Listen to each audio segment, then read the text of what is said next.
Nah, ini Imam Nawawi memahami hadis ini tidak tekstual.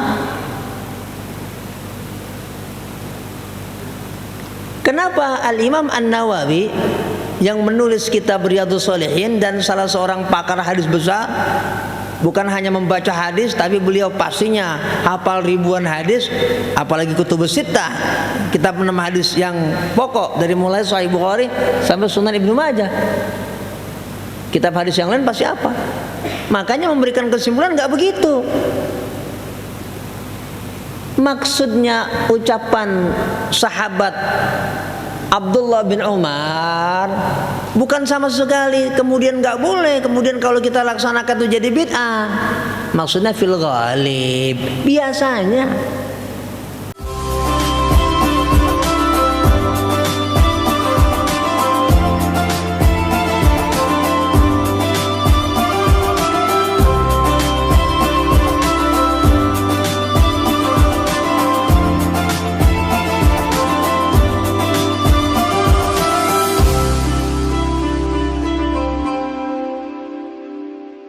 Ini bagian yang juga harus kita pahami secara hati-hati.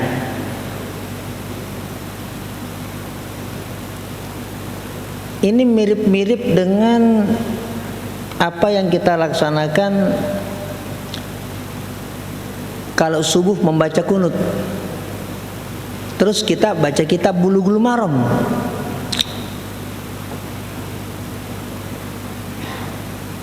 Ada sahabat bicara, kita baca Bulughul Maram. Saya sholat di belakang Rasulullah, di belakang Sayyidina Abu Bakar, Umar, Uthman. Nggak ada yang kunut subuh gitu. Terus kita baru ngaji nih, langsung gitu kita pahami harfiah. Tuh, anak udah baca kitab Bulughul Maram. Sahabat ngomong, seorang sahabat, saya sholat di belakang Rasulullah, Abu Bakar, Umar, Uthman, Ali. Enggak ada yang kunut. Nah, ini ada lagi nih hadis nih, riwayat sahabat Abdullah bin Umar yang tidak kita pahami secara harfiah dan enggak boleh. Ini bagian dari ijtihad namanya, ijtihad seorang sahabat yang bernama Abdullah bin Umar bin Khattab.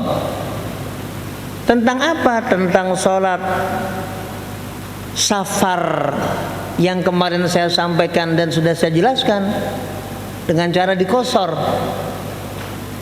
Pak Jumidin, lah kaitannya apa yang kita bahas malam hari ini? Ketika kita sholat kosor lagi safar nih, apakah jamak takdim ataukah jamak takhir? Itu ada qobliyah atau ada badiyah apa enggak?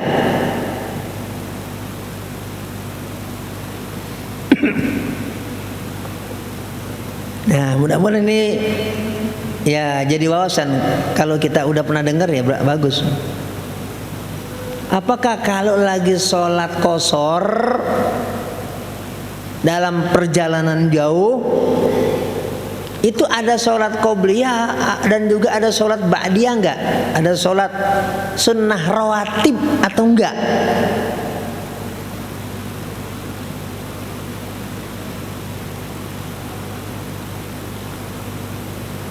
Imam Syafi'i dan mayoritas para ulama, tentu dari berbagai mazhab, justru memberikan satu penjelasan. Termasuk Imam Syafi'i,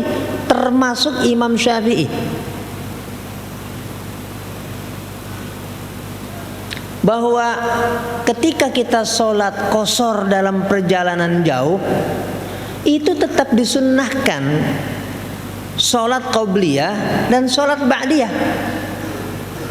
Nah, ini penjelasan Imam Nawawi di dalam kitab Al-Minhaj Syarah Sahih Muslim Ibnu Hajjaj.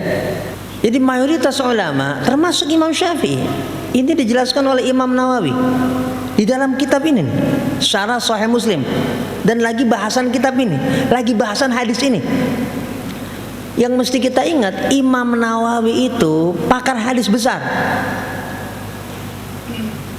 Dan lagi menjelaskan hadis ini. Lagi ngejelasin hadis ini. Imam Nawawi lagi ngejelasin hadis ini. Berarti Imam Nawawi bukan tahu lagi, udah hafal hadis ini. Maksud saya begini, sahabat Abdullah bin Umar itu berfatwa, sahabat Abdullah bin Umar berfatwa tidak mensunnahkan dan tidak ada sholat sunnah rawatib qobliyah ba'diyah ketika kita lagi bepergian jauh, ketika kita lagi mengqashar sholat. Itu fatwa Abdullah bin Umar bin Khattab radhiyallahu anhum. Dan beliau berargumentasi dengan dalil juga, karena beliau sahabat. Apa alasan beliau? Sahabat Abdullah bin Umar. Itu tadi dibaca oleh Ustaz Faisal. Sahibtu Rasulullah sallallahu alaihi wasallam fi safar falam yazid ala rak'ataini hatta qabadahu Allah. Saya bersahabat ngikutin Rasulullah sallallahu alaihi wasallam ketika safar. Nabi sholat 2 rakaat saja, maksudnya artinya Nabi qashar doang. Menurut sahabat Abdullah bin Umar bin Khattab, enggak qobliyah enggak ba'diyah sampai beliau wafat. Wa sahibtu Abu Bakrin falam yazid ala rak'ataini hatta qabadahu Allah. Wa sahibtu Umar falam yazid ala rak'ataini hatta qabadahu Allah.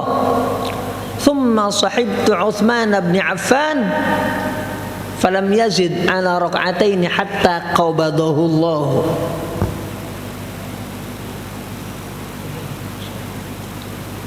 Ini Imam Nawawi lagi jelasin hadis ini.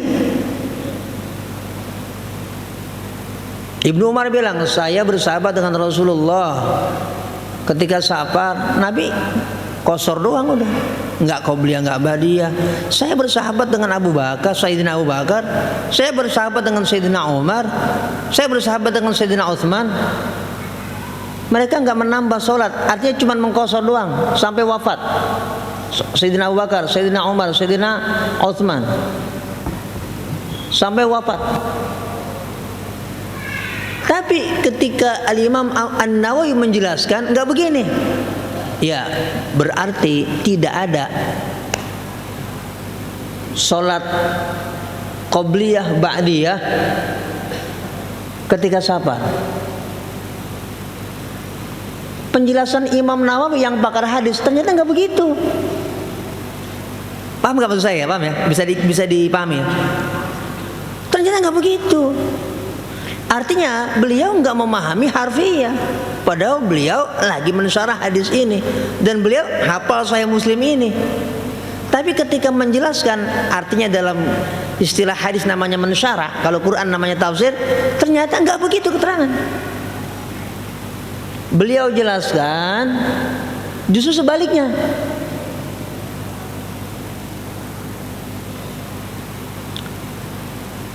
Kalau ketika safar itu tetap disunnahkan sholat sunnah rawatib qobliyah dan ba'diyah. Benar nggak? Begitu nggak? Jadi sebelum masuk kemarin saya tadi agak lama, saya kasih tahu dulu Pak Isal syarahnya karena dia pegang ini Isal. Jadi mungkin saya ada beberapa menit baru masuk di sini. Nah, ini Imam Nawawi memahami hadis ini tidak tekstual. Kenapa Al-Imam An-Nawawi yang menulis kitab Riyadhus Shalihin dan salah seorang pakar hadis besar, bukan hanya membaca hadis tapi beliau pastinya hafal ribuan hadis, apalagi Kutubus Sittah, kitab 6 hadis yang pokok dari mulai Sahih Bukhari sampai Sunan Ibnu Majah. Kitab hadis yang lain pasti apa? Makanya memberikan kesimpulan nggak begitu. Maksudnya ucapan sahabat Abdullah bin Umar bukan sama sekali kemudian nggak boleh, kemudian kalau kita laksanakan itu jadi bid'ah. Maksudnya fil ghalib, biasanya.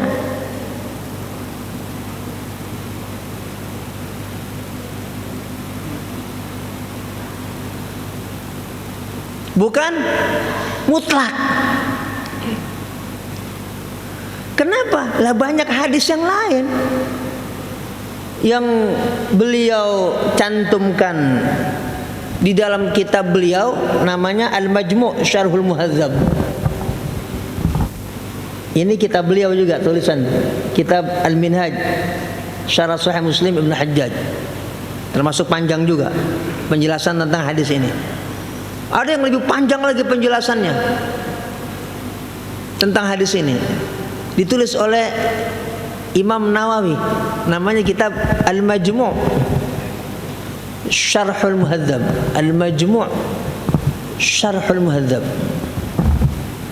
Bagi penjelajah ilmu yang saya sampaikan ini, kitabnya udah tenar, udah terkenal. Namanya Al-Majmu' Syarhul Muhadzab. Di dalam kitab itu Imam Nawawi memberikan dan mencantumkan banyak sekali hadis tentang sholat qabliyah dan juga sholat ba'diyah ketika safar. Enggak cuma ini, yang selanjutnya, sahabat Rasulullah sallallahu alaihi wasallam tentunya juga tidak satu, banyak. Nah, banyaknya sahabat itu tentu meriwayatkan yang tidak diriwayatkan oleh sahabat A. Nah, ini mengharuskan kita untuk menjelajah lagi lebih banyak tentang hadis-hadis Rasulullah sallallahu alaihi wasallam. Kalau kita mungkin belum menjelajah, kita mengikuti tentu ulama yang punya daya jelajah terhadap hadis-hadis dan sunnah Rasulullah sallallahu alaihi wasallam begitu luas. Itu yang disebut dengan pakar. Itu yang disebut dengan ahli. Di antara yang ahli itu adalah Al-Imam An-Nawawi. Nah, dan menariknya ini juga dicantumkan di dalam Sahih Bukhari.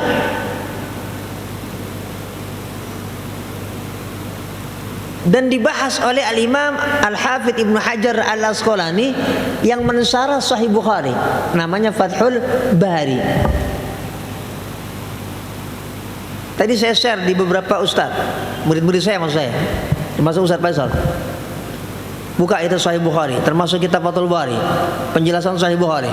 Di nomor hadis 1101, 1102 dan sebelum 1101, 1102 dan setelah 1101, 1102. Nomor hadisnya di dalam Sahih Bukhari. Baca juga penjelasan Al-Imam Al-Hafidh Ibnu Hajar Al-Asqalani yang mensyarah Sahih Bukhari. Sama juga penjelasannya, nggak seperti yang kita bayangin. Artinya, nah, kita membaca hadis atau memahami hadis nggak boleh. Meskipun sahabat bilang, saya bersahabat dengan Rasulullah, bersahabat dengan Sayyidina Abu Bakar, Umar, Utsman.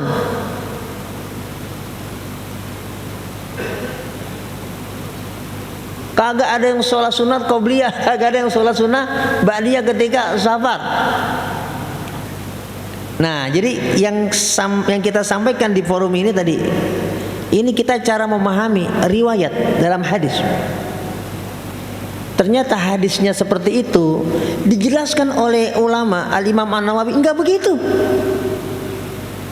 Ibnu Umar berfatwa sahabat. Apa enggak tahu tuh Imam Nawawi kalau Ibnu Umar sahabat? Apa enggak tahu? yang mengatakan saya bersahabat dengan Rasulullah, Abu Bakar, Umar, Utsman. Kosor doang udah, agak ada kau beli dia. Dijelasin di situ tuh, enggak begitu. Dijelasin. Artinya Imam Nawawi tidak tekstual dalam menjelaskan riwayat-riwayat dalam sunnah dan juga hadis Rasulullah Sallallahu Alaihi Wasallam. Dan begitulah kita cara memahami dalil Quran, sunnah dan hadis Rasulullah Sallallahu Alaihi Wasallam. Caranya begitu, caranya. Jadi jangan sampai kita apa-apa harfiah, apa-apa letterlek. Repot ini, berbahaya ini. Ya, berbahaya, jangan. Ya, kita ikuti, kita baca syarah penjelasan dari para ulama tentang hadis ini. Jadi yang diperlukan dalam ngaji kita misalnya malam ini bukan baca itu terjemahan hadisnya, tapi cara memahami hadisnya. Al-Fatihah.